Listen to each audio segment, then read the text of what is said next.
والله ما طلعت شمس ولا غربت إلا وأنت في قلبي. الحمد لله وكفى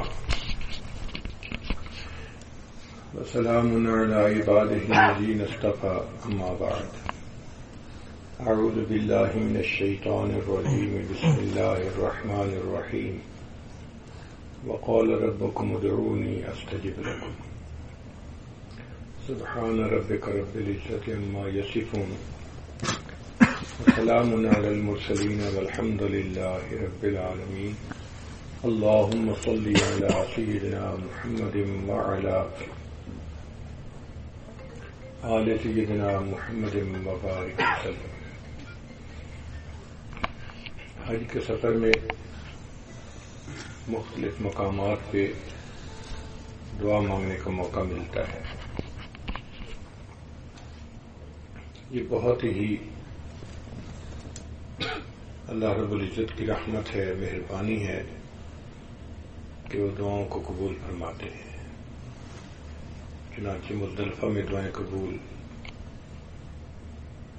مقام عرفہ پہ دعائیں قبول، مینا میں دعائیں قبول.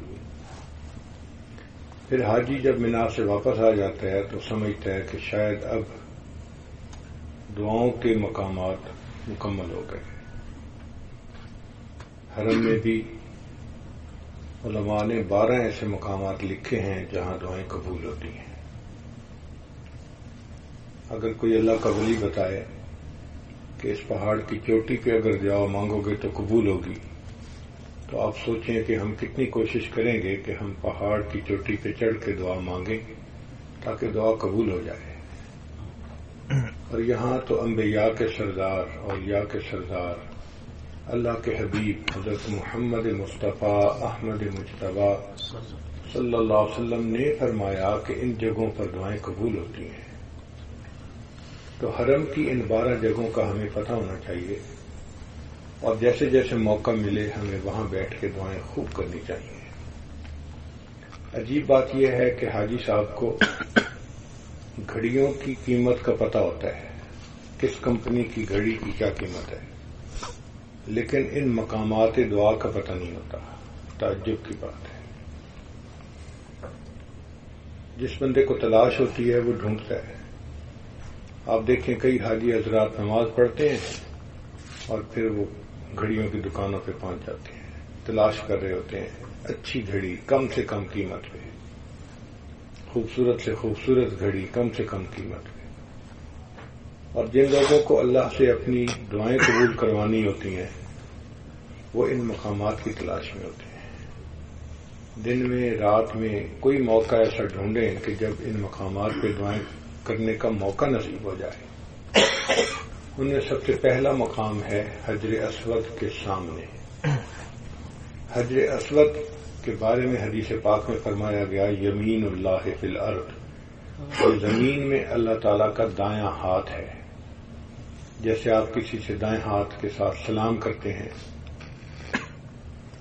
اسی طرح گویا اگر آپ اللہ تعالیٰ کو سلام کرنا چاہیں تو حجر اسود اللہ تعالیٰ کا دایاں ہاتھ ہے. عبداللہ ابن عباس نے فرمایا کرتے تھے کہ صحابہ کرام کو تو اللہ تعالیٰ نے یہ فضیلت عطا فرمائی کہ انہوں نے نبی شام کے ہاتھوں پر بیعت کی، سعادت پائی.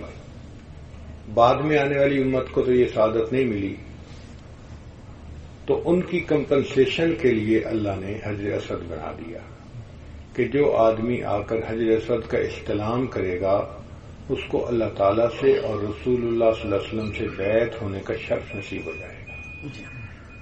تو آپ اس کا اندازہ لگائیں کہ یہ وہ جگہ ہے جس کو اللہ نے اپنا دایاں ہاتھ فرمایا. یہ پتھر جنت کا پتھر تھا جس کو زمین پر اتارا گیا، اور اس کی صفات ہیں.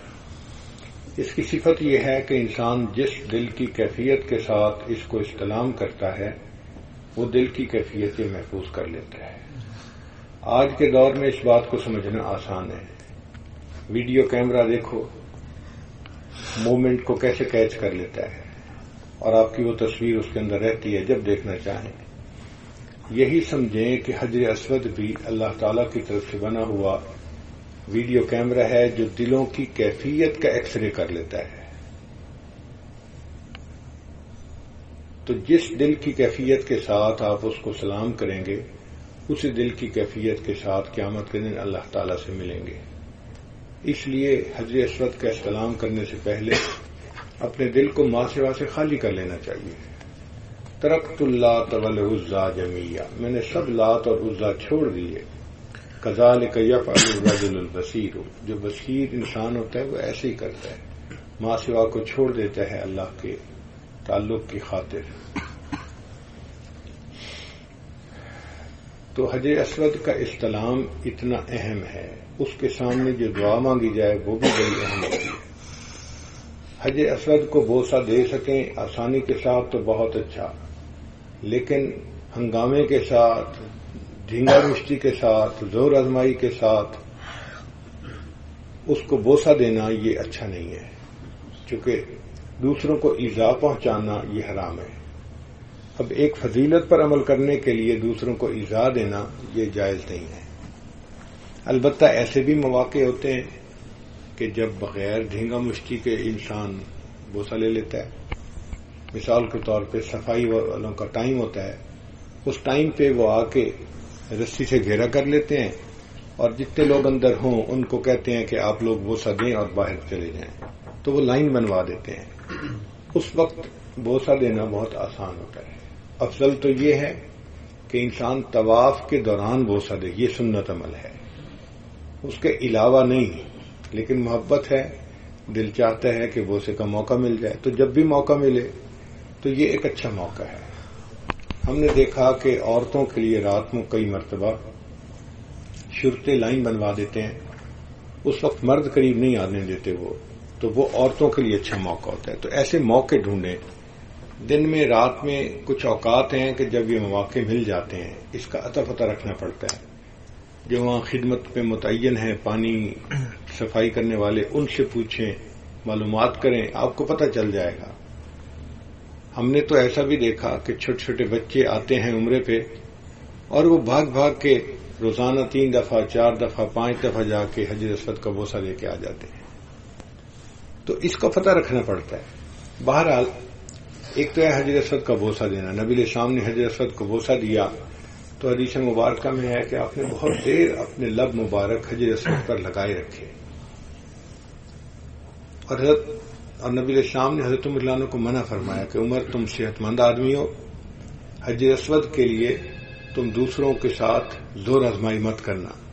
اس سے پتہ چلتا ہے کہ نبی علیہ السلام نے بھی اس کو پسند نہیں کیا کہ انسان زور آزمائی کر کے بوسہ لے. موقع ملے تو ضرور موقع سے فائدہ اٹھائے، نہ ملے تو بس دعا مانگے. سامنے کھڑے ہو کے بھی دعا مانگ لے گا تو اللہ تعالیٰ قبول فرمائیں گے. تو فقہاء نے لکھا ہے کہ حجر اسود کے محاذ میں، محاذ کہتے ہیں سامنے، یعنی جو کونا حجر اسود کا ہے سیدھی لائن جہاں تک یہ سبز روشنی لگی ہوتی ہے، اس لائن میں پیچھے ہٹ کے بھی اگر آپ دعا مانگیں گے تو وہاں بھی دعا قبول ہوگی. طریقہ یہ ہے کہ اس لائن پر جہاں استلام کرتے ہیں آپ پیچھے ہٹ کے جہاں طواف ختم ہوتا ہے وہاں 2 رکعت نفل ادا کر لیں اور اس کے بعد دعا مانگ لیں. وہاں کی دعائیں یقینی قبول ہوتی ہیں، کیونکہ نبی علیہ السلام نے ارشاد فرمایا اور اس کو فقہاء نے اپنی کتابوں میں لکھا ہے. اس لیے یقین کے ساتھ دعا مانگنی چاہیے کہ وہاں دعا یقیناً قبول ہوگی.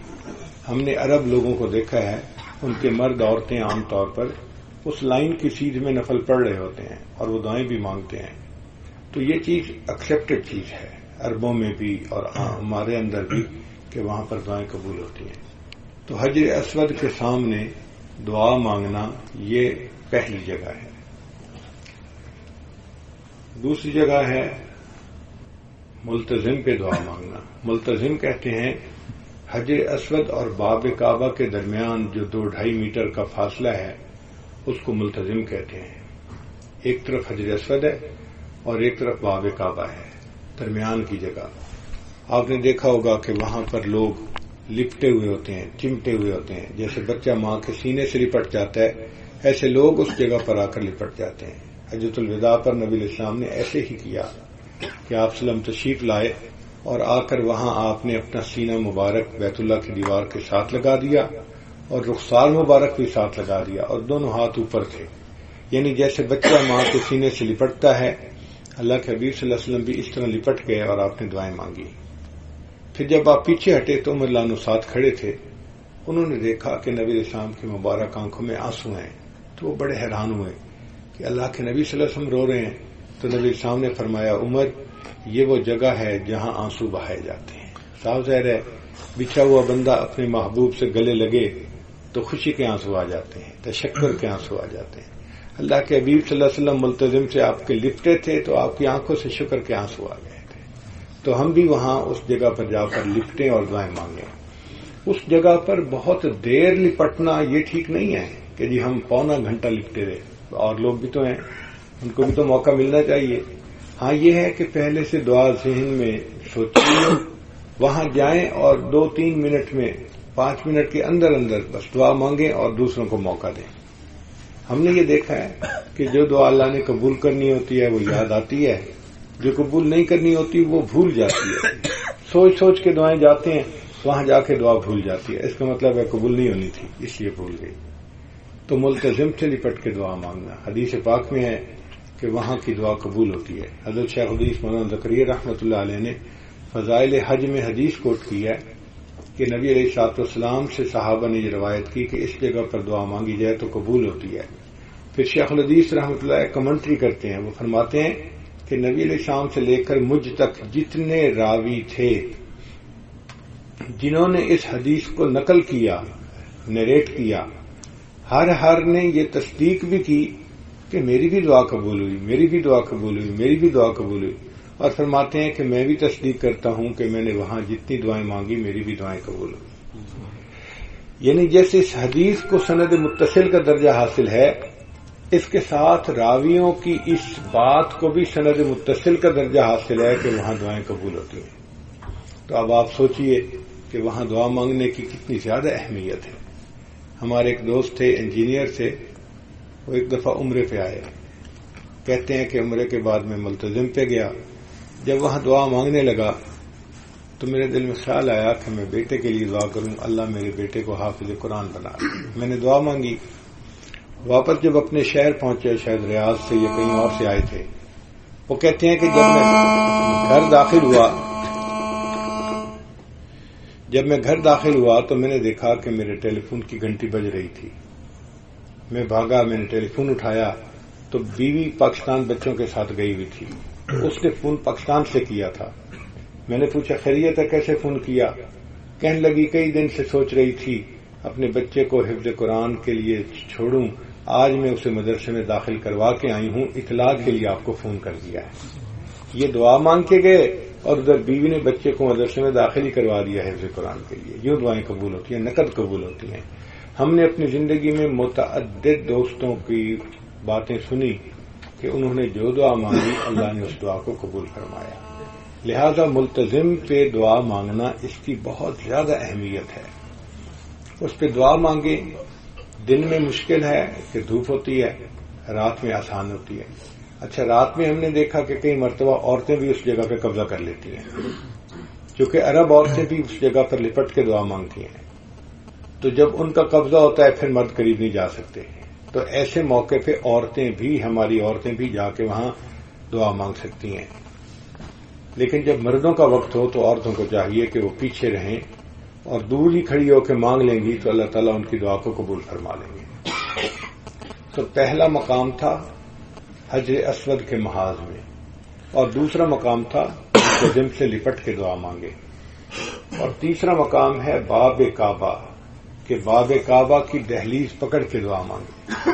یہ تو آپ جانتے ہی ہیں کہ کسی دروازے کی دہلیز پہ کوئی بیٹھ جائے، اس کو تھام لے، پکڑ لے، تو جو اس دروازے کا مالک ہوتا ہے وہ پھر اس کی بات کو قبول کر لیتا ہے۔ تو باب کعبہ کی دہلیز پکڑ کے دعا مانگیں گے یقیناً قبول ہوگی۔ تو اس جگہ آپ نے دیکھا ہوگا بہت سارے لوگ ہاتھ سے دہلیز کو پکڑ کے دعا مانگ رہے ہوتے ہیں، باب کعبہ سے پھر ایک بار لپٹ کر رو لوں، باب کعبہ سے پھر ایک بار لپٹ کر رو لوں، اور کچھ اشک ندامت کے بہا لوں تو چلو۔ انسان کیسے وہاں سے پیچھے ہٹے؟ کچھ اشک ندامت کے بہائے، کچھ آنسو بہائے، کچھ اللہ سے معافی مانگے، اللہ کے دروازے کو پکڑ کے یوں سمجھے کہ میں ایک فقیر ہوں اور یہ بڑے سخی کا دروازہ ہے. جس طرح ایک عیالدار اپاہج سخی کے دروازے پہ حاضر ہوتا ہے کہ اگر یہ دروازہ کھل گیا تو میرے بچوں کا فاقہ ختم ہو جائے گا، ہم بھی اسی طرح حاضر ہوں اس کیفیت کے ساتھ کہ ہم ایک بڑے سخی کے دروازے پہ حاضر ہو رہے ہیں. اگر یہ دروازہ کھل گیا تو ہمارے بھی سب مقاصد پورے ہو جائیں. ہم نے دنیا میں دیکھا ہے فقیر بڑے دروازے کو دیکھتے ہیں تو اونچی صدا لگاتے ہیں، ان کو یقین ہوتا ہے کہ ہم یہاں سے خالی نہیں جائیں گے. یہ تو کائنات کا سب سے بڑا دروازہ ہے. ہم بھی پکے دل کے یقین کے ساتھ وہاں پہنچیں کہ اس دروازے پہ ہم مانگیں گے تو یقیناً ہماری دعائیں قبول ہوں گی. اللہ تعالیٰ قبول فرماتے ہیں. اللہ تعالیٰ بندے کو اپنے در سے خالی نہیں لوٹاتے. دنیا کے سخی پسند نہیں کرتے کہ ان کے دروازے سے کوئی خالی جائے یا کوئی یہ لفظ کہہ دے جی کہ مجھے تو آپ کے دروازے سے کچھ نہ ملا. وہ یہ تانا سننا گوارا نہیں کرتے. اگر دنیا کے سخی یہ تانا سننا گوارا نہیں کرتے تو اللہ تعالیٰ ہے. وہ تو کائنات کے خزانوں کے مالک ہیں. وہ کہاں پسند کریں گے کہ کوئی قیامت کے دن یہ کہے اللہ میں نے آپ کے دروازے سے مانگا اور مجھے وہاں سے بھی کچھ نہ ملا. یہ تو اللہ کا دروازہ ہے. ہم سے تو وہ اندھا فقیر اچھا نکلا. کہتے ہیں کہ ایک اندھا فقیر بھیک مانگتا پھر رہا تھا. اس نے ایک بڑا دروازہ دیکھا. اپنی لاٹھی سے اس نے اندازہ لگایا کہ یہ بڑے سائز کا دروازہ ہے. اس نے اونچی صدا لگائی، کوئی آواز نہ آئی. پھر صدا لگائی، کوئی آواز نہ آئی. جب تیسری مرتبہ آواز نہ آئی اس نے کہا یہ کس بخیل کا دروازہ ہے، کوئی جواب ہی نہیں دے رہا. چھوٹے بچے نے کہا اندھے بخیل مسجد کا دروازہ ہے، آپ کو کون یہاں سے آواز دے گا؟ تو اندھے نے جب سنا یہ مسجد کا دروازہ ہے اس نے اپنے کشکول کو توڑ زور سے زمین کو دے مارا، اس کو توڑ دیا اور کہا اچھا اگر میں اللہ کے دروازے پہ آ پہنچا ہوں اب میں کسی اور دروازے پہ نہیں جایا کروں گا. تو اندھا فقیر زیادہ عقلمند نکلا کہ جس نے پہچان لیا کہ میں اللہ کے در پہ آ پہنچا تو اب میرے لیے کہیں اور جانے کی ضرورت نہیں ہے.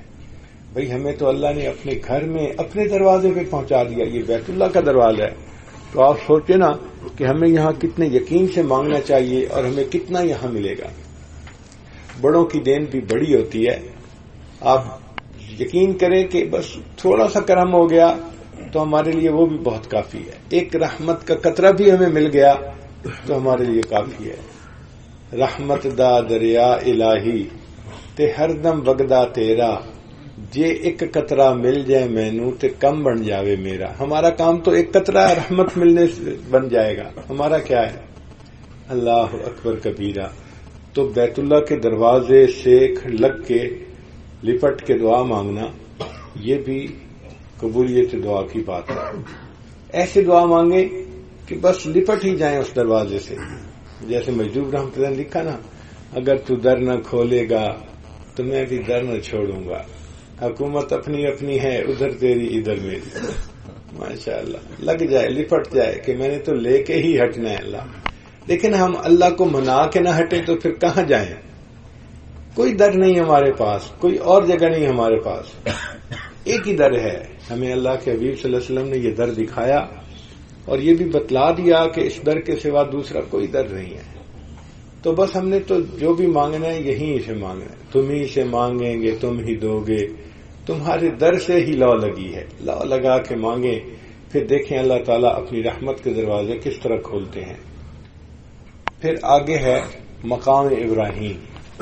مقام ابراہیم کے محاذ میں 2 رکعت نفل پڑھ کے دعا مانگنا یہ بھی قبولیت دعا کا مقام ہے.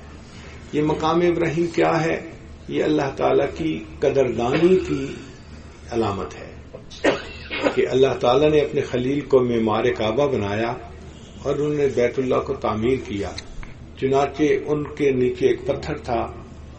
جب وہ اونچا ہونا چاہتے تھے تو یہ اونچا ہو جاتا تھا اور ان کو آسانی سے بیت اللہ شریف کے پتھر دیوار سے رکھنے کا موقع مل جاتا تھا. اس پتھر پر ان کے قدموں کے نشان رہ گئے. اس کو مقام ابراہیم کہتے ہیں. چنانچہ 2 قدموں کے نشان اب بھی بنے ہوئے آپ وہاں دیکھ سکتے ہیں. اس کو محفوظ کر دیا گیا ہے. پہلے یہ جگہ اتنی زیادہ ٹھوس نہیں بنی ہوئی تھی. بس ایک جگہ تھی جہاں یہ پتھر رکھ دیا گیا تھا جہاں قدموں کے نشان تھے. سیلاب آتا تھا کئی مرتبہ بارش کا تو یہ پتھر بہہ بھی جاتا تھا. ایک دفعہ اجیاد سے اٹھا کے لائے تھے. اور کئی مرتبہ ایسا بھی ہوتا تھا حضرت مولانا احمد علی لاہوری رحمۃ اللہ ایک مرتبہ تشریف لائے, انہوں نے اس پتھر کو اٹھایا, چھوٹا سا تو تھا, اور اس کو حجرس اور اس کو زمزم کے کنویں پر لے کر گئے اور ڈول سے پانی نکال کے قدموں کے اندر ڈالا اور وہاں سے انہوں نے پانی نوش کیا. یہ ان کی محبت تھی کہ پاؤں کے نشانات میں پانی ڈال کے وہاں سے پیا انہوں نے. لیکن جب دیکھا لوگوں نے کہ بھئی یہ پتھر آگے پیچھے ہو جاتا ہے تو گم بھی ہو سکتا ہے, تو اب انہوں نے یہاں پر اس کو باقاعدہ شیشے کے اندر مضبوط لگا کے بند کر دیا تاکہ محفوظ ہو جائے. یہ اللہ تعالیٰ کی قدردانی ہے کہ اللہ تعالیٰ نے قدردانی کر دی کہ دیکھو میں اتنا قدردان ہوں کہ جو بندہ میرا گھر بناتا ہے میں اس کے قدموں کے نشان کو آنے والوں کے لیے مصلی بنا دیتا ہوں. واتخذوا من مقام ابراہیم مصلی, قرآن پاک میں اللہ فرماتے ہیں کہ مقام ابراہیم کو مصلی بناؤ اپنے لیے.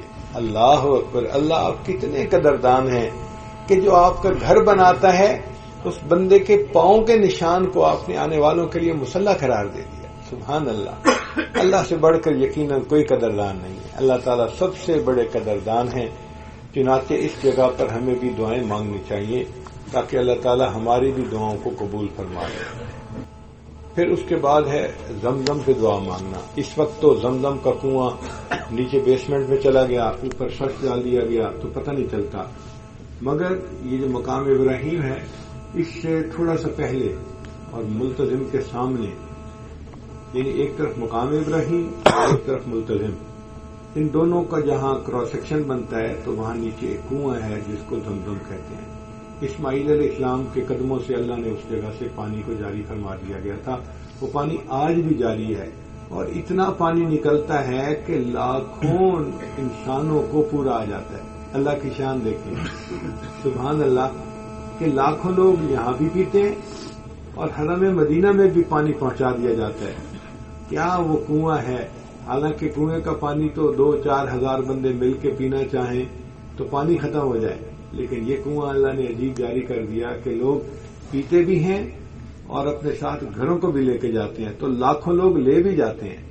اور ہم نے تو یہ دیکھا کہ مکہ مکرمہ کی بات نہیں, قریب 100 کلومیٹر پر جو آبادیاں ہیں جیسے جدہ ہے یا اس کے قریب اور دوسری آبادی ہیں, وہاں کے لوگ بھی آ کے 25-25, 30-30 کنٹینر بھر کے لے جاتے ہیں اور سارا مہینہ خود استعمال کرتے ہیں. تو ان گھروں میں بھی استعمال ہوتا ہے, کھانے پکانے میں بھی اور پینے میں بھی. اتنا زیادہ یہ استعمال ہوتا ہے, مگر اللہ نے برکت ایسی رکھ دی کہ ابھی بھی وہ کبھی ختم نہیں ہوا. کبھی یہ نہیں دی کہ کنویں میں پانی کم ہو گیا ہے. الحمدللہ یہ اللہ تعالیٰ کی عجیب رحمت ہے کہ کنواں جاری ہے. اچھا, زمزم جو ہے اس کے بہت سارے فضائل ہیں. حدیث پاک میں ہے کہ بیت اللہ کو دیکھنا عبادت ہے, زمزم کنویں کے اندر دیکھنا عبادت ہے, ماں باپ کے چہرے کو دیکھنا عبادت ہے. تو زمزم کنویں کے اندر دیکھنا بھی عبادت ہے.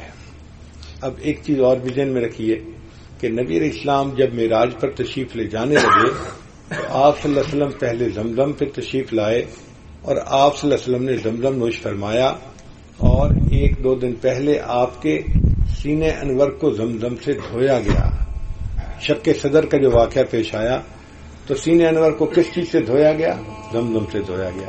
تو زمزم کا بڑا مقام ہے کہ سینے انور کو اس سے دھویا گیا تھا. پھر اس کا مقام اور بھی زیادہ بن جاتا ہے کہ حجۃ الوداع کے موقع پہ نبی علیہ السلام نے زمزم سے پانی نکالا اور نوش فرمایا, پیا, اور پینے کے بعد جو بچا ہوا پانی تھا اللہ کے حبیب صلی اللہ علیہ وسلم نے اس کو دوبارہ پھر کنویں کے اندر ڈال دیا. تو ہم اب جب پیتے ہیں تو ہمیں 2 نسبتیں ملتی ہیں, ایک زمزم کا پانی پینے کی نسبت بھی نصیب ہوتی ہے اور دوسرا نبی علیہ السلام کا بچا ہوا پانی پینے کی بھی توفیق نصیب ہوتی ہے. حدیث مبارکہ میں ہے کہ مومن کے بچے ہوئے کھانے میں شفا ہوتی ہے. تو بھائی اگر عام مومن کے بچے ہوئے کھانے میں شفا ہے تو اللہ کے حبیب صلی اللہ علیہ وسلم کا جو بچا ہوا پانی ہوگا اس میں کتنی شفا ہوگی. اللہ کے حبیب صلی اللہ علیہ وسلم نے قیامت تک آنے والے مسلمانوں کے لیے, مومنوں کے لیے ایک نشانی چھوڑ دی, ایک تحفہ چھوڑ دیا, ایک ہدیہ چھوڑ دیا. حدیث مبارکہ میں ہے زمزم کو جس نیت سے پیا جائے وہ نیت قبول ہوتی ہے. کھانے کی ضرورت ہو اور کوئی زمزم پی لے تو یہ انسان کی بھوک کو بھی مٹاتا ہے, پیاس کی نیت سے پیے تو پیاس کو بھی مٹاتا ہے، اور اس کو برکت کے لیے اپنے چہرے پہ ملے، اپنے سر پہ ڈالے، اپنے سینے پہ ڈالے تو بھی یہ ایک اچھا طریقہ ہے۔ تو زمزم کو پینا اور اس جگہ پہ پھر دعائیں مانگنا، 2 رکعت نفل پڑھ کے دعا مانگے اللہ سے، اور زمزم کی نسبت سے دعا مانگے۔ مثال کے طور پہ یہ دعا مانگے کہ یا اللہ، آپ نے جس طرح زمزم کو پلا کر سینے میں ٹھنڈک عطا فرما دی، اللہ اپنی محبت کا جام عطا فرما کر بھی میرے سینے میں ٹھنڈک عطا فرما دیجیے۔ اے اللہ، جس طرح آپ نے زمزم پلا کر ظاہر کی پیاس کو بجھا دیا، اے اللہ اب اس کے بدلے میرے موت کی وقت کی پیاس کو بھی اپنی رحمت سے بجھا دیجیے۔ اے اللہ، جس طرح آپ نے زمزم پلایا، اب اس کے ہر قطرے کے بدلے اللہ ہمیں علم کا سمندر عطا فرما دیجیے، علم کا باب عطا فرما دیجیے۔ اے اللہ، ہم نے زمزم پیا، اس زمزم کو ہماری جسمانی روحانی بیماریوں کے لیے شفا بنا دیجیے۔ اللہ تعالیٰ شفا بھی عطا فرما دیتے ہیں۔ اور یہ بھی دعا مانگے کہ اللہ، جس طرح آپ نے دنیا میں زمزم پلا دیا، اب ہمیں قیامت کے دن اپنے حبیب صلی اللہ علیہ وسلم کے ہاتھوں حوض کوثر کا بھی جام عطا فرما دیجیے۔ اگر ایک نعمت عطا فرمائی ہے تو اللہ دوسری نعمت بھی عطا فرمائیے۔ یہ بھی دعا مانگے کہ اللہ، آپ نے دنیا میں ہمیں زمزم پلا دیا، اب جب جنت میں جنتی جائیں گے تو جنتیوں کی 3 قسمیں ہوں گی۔ کچھ جنتیوں کے لیے چشمے ہوں گے جن سے وہ پانی پئیں گے،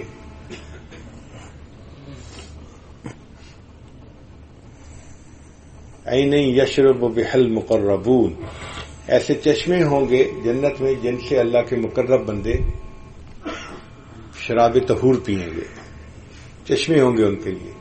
اچھا، کچھ ایسے ہوں گے کہ جن کو وہاں کے خدام پیالوں میں بھر کر پلائیں گے، یہ اور عزت افزائی ہے۔ اور کچھ ایسے بھی ہوں گے کہ جن کو اللہ تعالیٰ خود شراب طہور پیش کریں گے، وَسَقَاهُمْ رَبُّهُمْ شَرَابًا طَهُورًا، اور اللہ ان کو شراب طہور عطا فرمائیں گے۔ یہ مہمان نوازی کا سب سے اعلیٰ درجہ ہے۔ ہم اپنے گھروں میں بھی دیکھتے ہیں، کئی لوگ بڑی کوٹھیاں ہوتی ہیں تو وہ کیا کرتے ہیں کہ باہر کے گیٹ کے ساتھ ایک کولر لگا دیتے ہیں الیکٹریکل کا، کہ کوئی مہمان آئے، کوئی ملنے آئے، کوئی گھاس کاٹنے والا، کوئی مالی کام کرنے والا، کوئی باہر چوکیدار، ان کو پیاس لگے تو وہ اس کولر سے خود ہی پانی بھر کے پی لیا کریں۔ یہ ایک درجہ ہے۔ اور دوسرا درجہ یہ ہے کہ کچھ ملنے والے لوگ آتے ہیں تو اندر سے خادم کو کہہ دیا جاتا ہے جی کہ ٹھنڈا پانی لے کے جاؤ، اور وہ گیٹ پہ فلاں بندہ ملنے آیا ہے، اس کو وہاں مشروب پلا دو۔ یہ دوسرا درجہ ہے۔ اور تیسرا درجہ یہ ہے کہ جب کوئی بہت خاص محبوب دوست آتا ہے تو اس کو ہم گھر میں اندر بلاتے ہیں، اور پھر ہم کچن سے دودھ سوڈا بنواتے ہیں یا ملک شیک بنواتے ہیں، اور پھر خود ٹرے لے کے اس کے پاس جاتے ہیں اور اس کو خود بھر کے پانی یا وہ جو ہوتا ہے مشروب وہ اپنے ہاتھوں سے گلاس پیش کرتے ہیں۔ یہ مہمان نوازی کا سب سے اعلیٰ طریقہ ہے۔ تو جنت میں بھی یہ 3 ہی طریقے ہوں گے، کچھ چشموں سے پئیں گے، کچھ کو خدام پلائیں گے، اور کچھ کو اللہ تعالیٰ خود شراب طہور پلائیں گے۔ تو ہم اللہ سے یہ دعا مانگیں کہ اللہ ہمیں بھی جنت میں، ہے تو بڑی بات ہے، چھوٹا منہ بڑی بات، لیکن مسئلہ یہ ہے کہ جب فقیر بڑے دروازے سے مانگتا ہے تو پھر اپنی اوقات سے بڑھ کے مانگتا ہے۔ تو یہ نیت کریں کہ اللہ ہم بھی اپنی اوقات سے بڑھ کے مانگ رہے ہیں، تمنا یہ ہے کہ جنت جائیں تو آپ شراب طہور پلائیں، وَسَقَاهُمْ رَبُّهُمْ شَرَابًا طَهُورًا۔ تو اس نسبت سے دعائیں مانگیں گے، اللہ تعالیٰ دعاؤں کو قبول فرمائیں گے۔ پھر زمزم کے بعد حتیم جس سائڈ پر حجر اسود ہے اس کی جو اپوزٹ سائڈ ہے جہاں میزاب رحمت ہے، اس سائڈ پر ایک چھوٹی سی دیوار ہے، سیمی سرکل بنا ہوا ہے۔ تو بیت اللہ اور اس دیوار کے درمیان کی جو جگہ ہے اس کو حتیم کہتے ہیں۔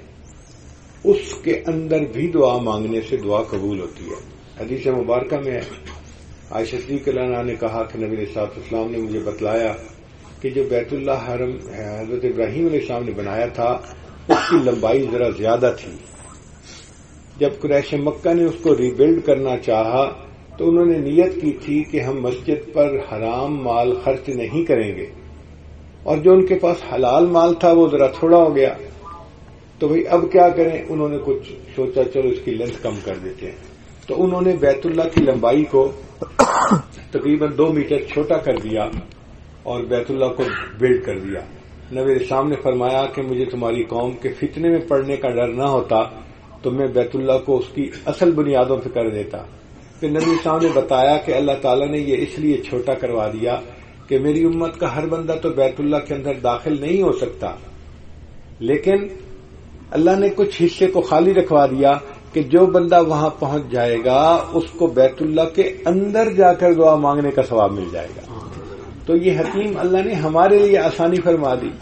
دیکھیں بھئی آج بھی اندر لوگ جاتے ہیں، مگر کئی مرتبہ وہ خاص لوگ ہوتے ہیں، خواص ہوتے ہیں، باہر ملکوں کے بادشاہ، وزیر اعظم، مہمان خصوصی، وہ اندر بھی جاتے ہیں. ان کے لیے بیت اللہ کے دروازے کھول دیے جاتے ہیں. وہ ڈگنیٹریز ہوتی ہیں. بھئی ہم تو ہیں عام بندے، ہم کیا کریں؟ ہمارے لیے اللہ نے رحمت فرما دی، حتیم کو کھول دیا کہ چلو تم جب طواف کر کے فارغ ہونا، موقع ملے حتیم میں آ کے 2 رکعت نفل پڑھ لینا، تمہیں بیت اللہ کے اندر نفل پڑھنے کا ثواب نصیب ہو جائے گا. تو وہاں جب بھی موقع ملے مرد بھی نماز پڑھتے ہیں، حتیم میں عورتیں بھی نماز پڑھتی ہیں، تو وہاں بھی دعا مانگا کریں. پھر حتیم کے بعد جہاں بیت اللہ کا دروازہ ہے اس کے اپوزٹ سائڈ پر پہلے دروازہ ہوا کرتا تھا، یعنی 2 دروازے ہوتے تھے آمنے سامنے. لوگ ایک دروازے سے بیت اللہ میں داخل ہوتے تھے اور دوسرے دروازے سے نیچے اتر جاتے تھے. وہ دروازہ بعد میں بند کر دیا گیا، اس کو باب مسدود کہتے ہیں. وہ حضرت آدم علیہ السلام کا قبلہ ہے، یعنی آدم علیہ السلام جب آئے تھے انہوں نے اس طرف سے نماز پڑھی تھی قبلہ رخ ہو کر. وہاں بھی دعائیں قبول ہوتی ہیں. تو اگر موقع ملے تو آپ اس سائڈ پہ بھی جائیں اور وہاں بھی 2 رکعت نفل پڑھ کے اللہ سے دعا مانگے. پھر اگلی سائڈ ہے رکن یمانی اور حجر اسود کے درمیان جو پوری سائڈ بنتی ہے، یعنی حتیم کے اپوزٹ سائڈ پہ. یہ بھی قبولیت دعا کی جگہ ہے. اس جگہ پر عام طور پر دعا پڑھتے ہیں ربنا آتنا فی الدنیا حسنہ وفی الآخرۃ حسنہ وقنا عذاب النار. حدیث مبارکہ میں ہے کہ یہاں پر 70,000 فرشتوں کی ڈیوٹی ہوتی ہے کہ جو بندے اس جگہ پر دعا مانگیں فرشتے اس دعا پر آمین کہیں. اب خود سوچیں ہماری دعا پر کوئی اللہ کا ولی آمین کہہ دے تو کتنی بڑی بات ہے، دعا قبول ہو جائے گی. اور وہاں پر اللہ کے 70,000 فرشتے آمین کہتے ہیں. اس لیے اس جگہ پر جا کر بیٹھنا اور وہاں دعا مانگنا یہ اہم بات ہے. ہمارے حضرت خواجہ عبد المالک صدیقی رحمۃ اللہ علیہ جب مطاف میں جاتے تھے تو اسی سمت میں بیٹھتے تھے. ایک تو ہے جہاں پر طواف ہو رہا ہوتا ہے، تو جہاں طواف ختم ہوتا ہے اس کے پیچھے جو جگہ ہے سمت وہی ہو. آپ ایسے بیٹھیں کہ آپ کے لیفٹ سائڈ پر رکن یمانی آئے اور رائٹ سائڈ پر حجر اسود آئے، اور وہ جو سمت ہے اس کے ساتھ طرف آپ بیٹھ کے وہاں نماز پڑھیں. اس جگہ کی چند خصوصیات ہیں.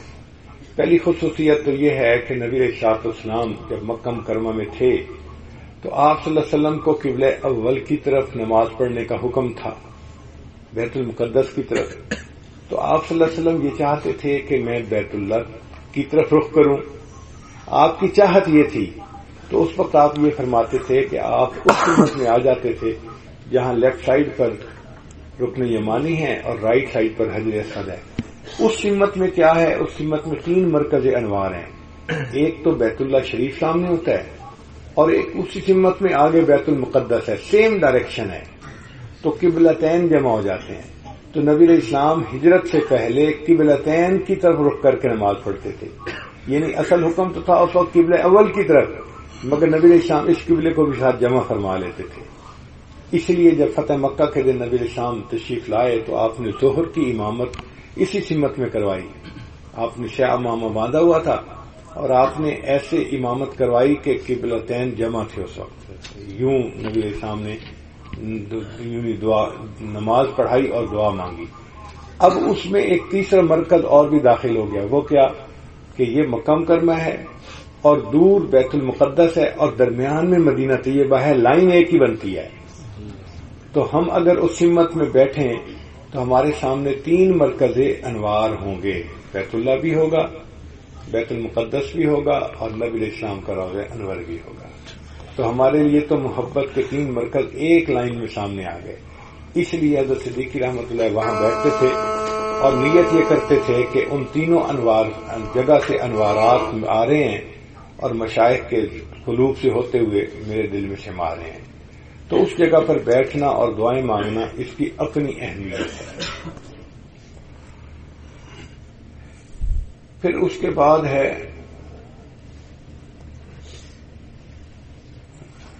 بیت اللہ شریف کو دیکھ کر دعا مانگنا.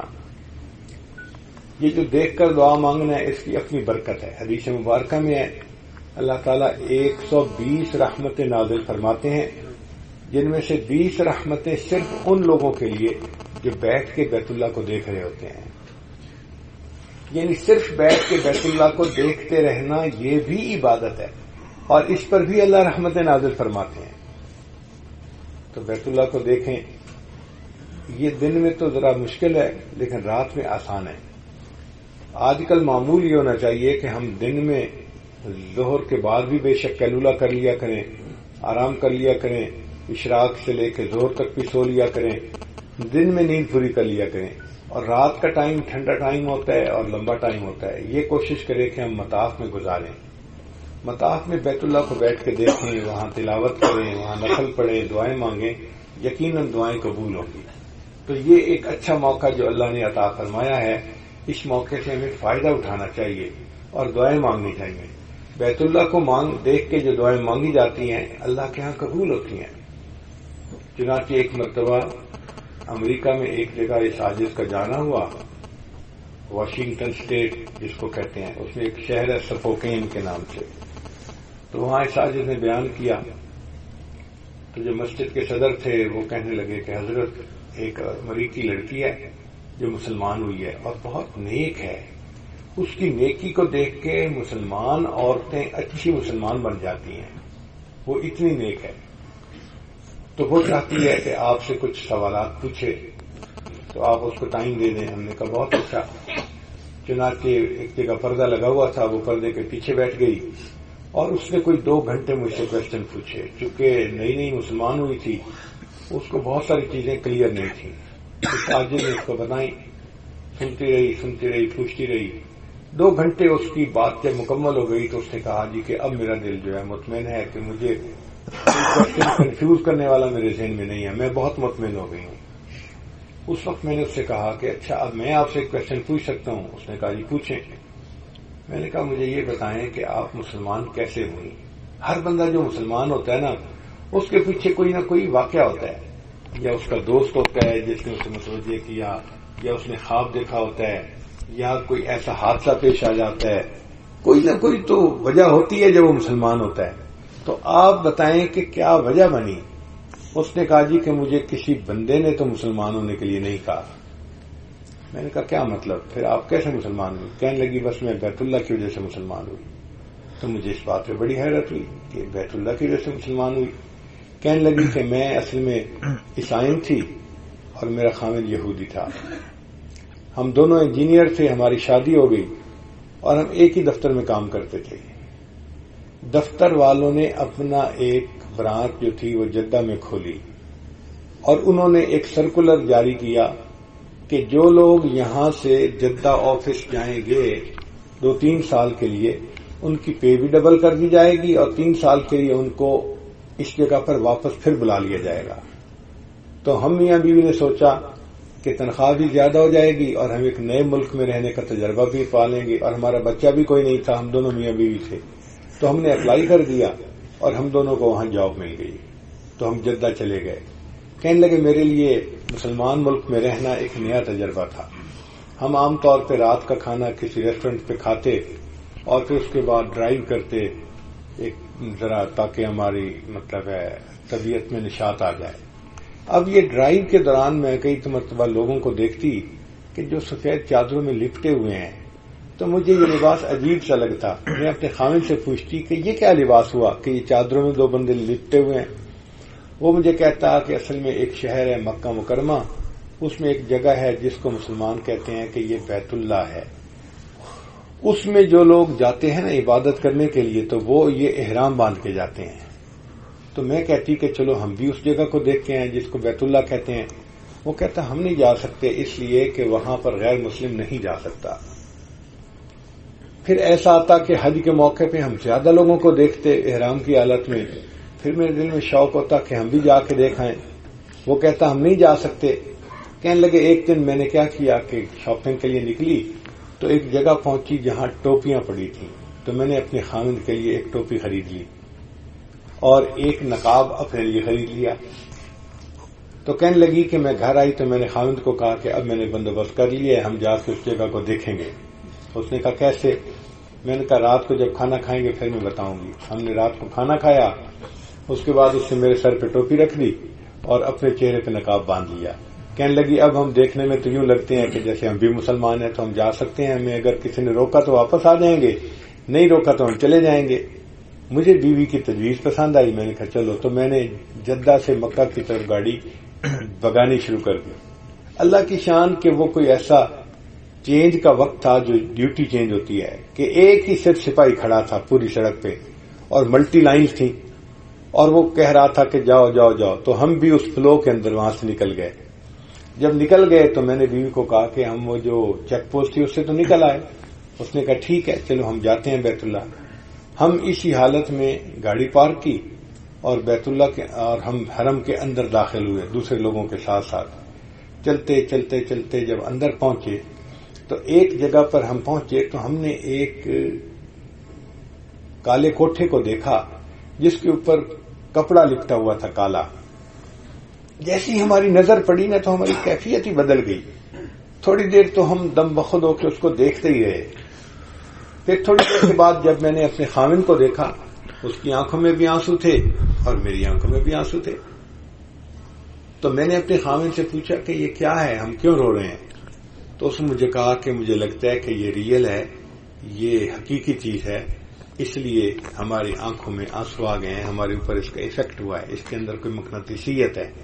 کہنے لگا میں نے اسے کہا کہ جب یہ ریئل ہے اور اس کے اندر مقناطیسیت ہے تو پھر ہم اس کو قبول کیوں نہیں کر لیتے؟ کہنے لگے بغیر کسی کے کہے صرف بیت اللہ کو دیکھ کر ہمارے دلوں پر ایسا اثر ہوا, ہم میاں بیوی نے کلمہ پڑھا اور ہم مسلمان ہو گئے. تو اگر بیت اللہ شریف کے اندر ایسا نور ہے کہ ایک کافر بھی آ کر دیکھتا ہے تو اس کا دل ایمان قبول کر لیتا ہے, تو اگر کوئی مومن جا کے اس کو دیکھے تو اس کو کیا نور ملے گا. اس لیے بیت اللہ کو بیٹھ کے دیکھنا یہ ایک بڑی عبادت ہے. آپ فائدہ اٹھائیں اور بیت اللہ کو دیکھ کے اللہ سے اپنی محبت کا اظہار کریں. ایک اور بھی واقعہ ہے جو میں بسا اوقات تو بڑی ڈیٹیل سے سناتا ہوں, لیکن آج میں اجمالی طور پر آپ کو سنا دیتا ہوں کہ ایک انجینئر تھا جو دہریہ تھا اور اس نے کئی 100 لڑکوں کو دہریہ بنایا تھا. اللہ کی شان کہ وہ بیمار ہو گیا اور اس کی بیماری ایسی تھی کہ جس کا علاج دنیا میں صرف ایک ڈاکٹر کے پاس تھا. کینیڈا میں وہ ڈاکٹر تھا. وہ جب جانے لگا کینیڈا علاج کے لیے تو میں نے اس کی ٹکٹ اس طرح سے بنوائی کہ سعودی ایئر لائن سے وایا سعودی عربیہ. اس وقت پاکستان سے ڈائریکٹ کینیڈا کی فلائٹ نہیں جایا کرتی تھی, بہت پہلے کی بات ہے, 80s کی بات ہے, 80s کی. تو اس کو میں نے کہا کہ بھئی آپ جو ہے نا جا رہے ہیں تو آپ کا علاج ہوگا اور آپ صحت مند ہو جائیں گے, تو آپ واپسی آتے ہوئے نا عمرہ کر کے آنا. میرے ساتھ چونکہ اس کی دوستی تھی انجینئر ہونے کے ناطے, کولیگ ہونے کے ناطے, وہ مجھے انکار نہ کر سکا اور اس نے ہاں میں سر ہلا دیا کہ اچھا آؤں گا. میں نے اس کے بھائی کو پکا کر دیا کہ دیکھو بھائی تمہارے بھائی نے سر ہلایا ہے کہ یہ عمرہ کرے گا تو واپسی کو اس کو عمرہ ضرور کروا کے لانا. اس نے کہا ٹھیک ہے. اب یہ لوگ چلے گئے, 1 مہینہ وہاں کینیڈا میں رہے, پھر واپس آئے. ہم جب ملنے کے لیے گئے تو ہم نے دیکھا کہ وہ بندہ بالکل صحت مند, لیکن عجیب بات کہ جب ہم اس کے پاس گئے تو اس نے ہمیں کہا السلام علیکم.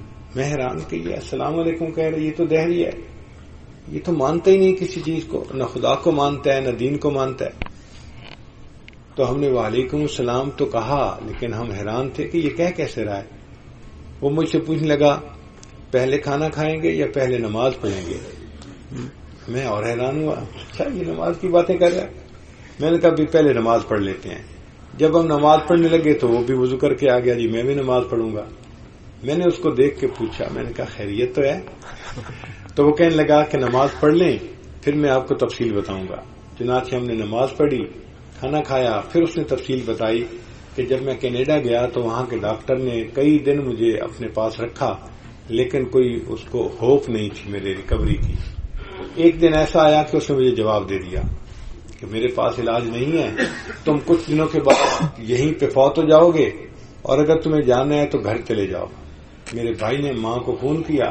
ماں نے کہا بیٹا اگر ڈاکٹر نے جواب دے دیا ہے تو بجائے ڈیڈ باڈی لانے کے تم بھائی کو جیتے حالت میں لے آؤ, ہو سکتا ہے میں اس سے کوئی بات کر لوں, میں اس کو ایک مرتبہ دیکھ لوں زندگی میں. تو میں اپنے بھائی کو اس حالت میں لے کے کینیڈا سے جدہ چلا. وہ سیکٹر ہمارا کنفرم تھا. کہنے لگے کہ میں وہاں سے چل پڑا. جدہ آیا تو یہاں سے اگلا سیکٹر کنفرم نہیں تھا, 2 دن کا گیپ تھا درمیان میں. جدہ سے پاکستان ہر روز کی فلائٹ نہیں تھی اس وقت, 2 دن کے بعد فلائٹ تھی.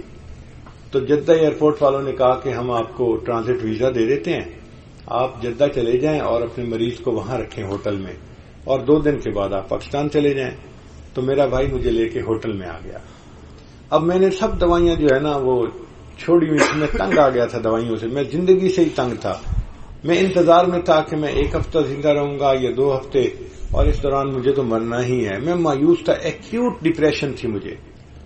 کہنے لگے اچانک مجھے آپ کا خیال آیا, تو میں نے اپنے بھائی کو کہا یار وہ جہاں مسلمان جاتے ہیں اور بیت اللہ جس کو کہتے ہیں مجھے بھی وہاں لے جاؤ. تو میرا بھائی مجھے ویل چیئر پہ بٹھا کے وہاں لے کے گیا. کہنے لگے جب میں مطاف میں پہنچا تو میں نے دیکھا ایک کالا سا کوٹھا ہے جس پہ غلاف چڑھا ہوا ہے اور لوگ اس کے گرد گھوم رہے ہیں. اب میں اپنے ذہن میں سوچ رہا ہوں کہ انسان کتنا بیوقوف ہے کہ اس نے خدا کا تصور بھی بنا لیا اور اس کو خدا کا گھر بھی بنا لیا اور اس کے گرد گھوم رہا ہے. یہ کیا بے تکی باتیں کر رہے ہیں, کیونکہ اس کا ذہن بہت سائنسی تھا. کہتا ہے کہ میں یہ بیٹھ کے سوچتا رہا. تو اس دوران پھر کیا ہوا کہ میرے دل میں ایک بات آئی اور میں نے اللہ سے دعا مانگی. دعا کیا مانگی کہ یا اللہ اگر تو موجود ہے, یا اللہ اگر تو موجود ہے تو مجھے شفا عطا فرما دے تاکہ میں پیدل چل کے تیرے گھر کا طواف کروں تو میں بھی مسلمان ہو جاؤں گا. اللہ کی شان کہتا ہے کہ میں نے دوائیاں چھوڑ دیں. اگلے دن جب صبح سو کے اٹھا تو میرے اندر طاقت تھی. میں نے بھائی کو کہا لے چلو. میں نے اس دن پیدل طواف کیا اور طواف مکمل ہوا تو میں نے کلمہ پڑھا اور میں مسلمان ہو گیا. اگر ایک دہریہ بندہ بیت اللہ کے سامنے اللہ سے یہ کہتا ہے کہ یا اللہ اگر تو موجود ہے, ابھی بھی اس کا شک تھا, تو مجھے شفا دے دے تو میں مسلمان بن جاؤں گا. اللہ اس کو بھی شفا دے دیتے ہیں اور اس کی دعا کو بھی قبول کر لیتے ہیں. تو اگر کوئی مومن جو اللہ پہ یقین رکھتا ہے وہ اللہ سے وہاں بیٹھ کے دعائیں مانگے گا تو اس کی دعائیں کیوں نہیں قبول ہوں گی. تو یہ 9 مقام ہوئے. پھر 10واں مقام مقام صفا ہے اور 11واں مقام مقام مروہ, اور جو 12واں مقام ہے وہ جہاں سبز لائٹیں ہیں جہاں دوڑتے ہیں اس کو مقام میلین اخدلین کہتے ہیں, یعنی 2 نشان جہاں سبز لائٹیں لگی ہوئی ہیں. تو ان جگہوں پہ ہمیں چاہیے کہ ہم اللہ تعالیٰ سے خوب دعائیں مانگیں. جس جگہ پہ بھی آپ جا سکیں آپ اللہ سے دعا مانگیں. اللہ تعالیٰ ہمیں اپنے در سے مانگنے کی توفیق عطا فرمائے اور اللہ ہماری سب دعاؤں کو اپنی رحمت سے قبول فرمائے. ہم میں سے کون سا بندہ ہے جس کے دل میں تمنائیں نہیں کہ میری یہ دعا قبول ہو اور یہ قبول ہو. بھائی قسمت نے ساتھ دیا, اللہ کی رحمت ہوئی اور ہم اللہ کے دروازے پہ آ پہنچے. اب اس دروازے سے بھی اگر خالی لوٹیں گے تو پھر یہ کتنی بڑی محرومی ہے. اس لیے جو بقیہ دن ہیں ان دنوں میں صرف ہوٹل کے کمرے میں سونے پہ ہی اکتفا نہ کریں بلکہ آپ حرم میں جائیں, 5 نمازیں جماعت کے ساتھ پڑھیں اور پھر رات کے وقت میں مطاف میں جا کے بیٹھیں, دعائیں مانگیں, قرآن پاک کی تلاوت کریں. ان مقامات پہ خصوصاً 2 رکعت پڑھ کے خوب دعائیں مانگیں. میں نے اپنی زندگی میں ہزاروں لوگوں کو ان جگہوں پہ دعائیں مانگتے ہوئے اور ان کی دعاؤں کو قبول ہوتے ہوئے دیکھا ہے. کیونکہ ہر بندہ آتا ہے حضرت ہمیں بتائیں ہمارا یہ مسئلہ ہے یہ مسئلہ ہے, تو اکثر میں ان کو یہاں ریکمینڈ کرتا ہوں کہ بھئی ان جگہوں پہ جائیں, دعائیں مانگیں, اللہ قبول کریں گے. تو کم از کم ہزاروں لوگوں نے اس عاجز کو فیڈ بیک دی, ہماری دعائیں قبول ہوئی. کتنی بے اولاد عورتیں تھیں, ان کو میں نے کہا وہاں جا کے مانگیں, اللہ نے ان کو بیٹے کی نعمت عطا فرمائی. کتنے لوگ قرضوں میں دبے ہوئے تھے, وہاں گئے اور اللہ نے قرضوں سے نجات عطا فرمائی. تو آپ بھی ان جگہوں سے دعائیں مانگیے اور پھر دیکھیے اللہ تعالیٰ دعائیں کیسے قبول کرتے ہیں. اللہ تعالیٰ ہمیں اپنے در سے عطا فرمائے اور غیر کی محتاجی سے اللہ ہمیں محفوظ فرمائے.